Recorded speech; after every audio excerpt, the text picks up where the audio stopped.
മഹാനായ ഷദ്ദാദ് ഇബ്നു ഔസ് റളിയല്ലാഹു തആല അൻഹു മുത്തുനബിയെ തൊട്ട് ഉദ്ധരിക്കുന്ന ഹദീസ് നമുക്ക് കാണാൻ സാധിക്കും.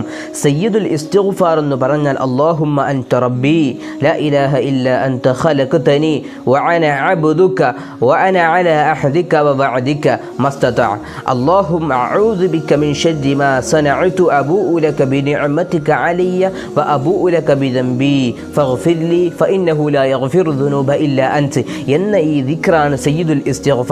എന്നിട്ട് അല്ലാഹുവിൻ്റെ റസൂൽ സല്ലല്ലാഹു അലൈഹി വസല്ലമ തങ്ങൾ പറയുകയാണ്, പ്രഭാത സമയത്ത് ആരെങ്കിലും ഈ ദിക്റിനെ കൃത്യമായി ഹൃദയശുദ്ധിയോടുകൂടെ ഇതിൻ്റെ അർത്ഥം മനസ്സിലാക്കി ആത്മാർത്ഥമായി കൊണ്ട് ആരെങ്കിലും ഈ ഇസ്തിഗ്ഫാർ നടത്തി കഴിഞ്ഞാൽ അല്ലാഹു സുബ്ഹാനഹു വ തആല അന്ന് രാത്രിയാകുന്നതിൻ്റെ മുമ്പെങ്ങാനും ആ ദിവസത്തിൽ അവൻ മരണപ്പെട്ട് കഴിഞ്ഞാൽ അവൻ സ്വർഗാവകാശികളിൽ ഉൾപ്പെട്ടവനാണെന്ന് അല്ലാഹുവിൻ്റെ റസൂൽ സല്ലല്ലാഹു അലൈഹി വസല്ലമ തങ്ങൾ പറയുന്നു. ഇനി രാത്രിയാണ് ഇപ്രകാരം ഒരാൾ ചൊല്ലുന്നത് എങ്കിൽ പ്രഭാതമാകുന്നതിൻ്റെ ഇടയിൽ അവൻ മരണപ്പെട്ട് കഴിഞ്ഞാൽ അവൻ സ്വർഗാവകാശികളിൽ ഉൾപ്പെട്ടവനാണ് എന്ന് അല്ലാഹുവിൻ്റെ റസൂൽ സല്ലല്ലാഹു അലൈഹി വസല്ലമ തങ്ങൾ പറയുന്നു.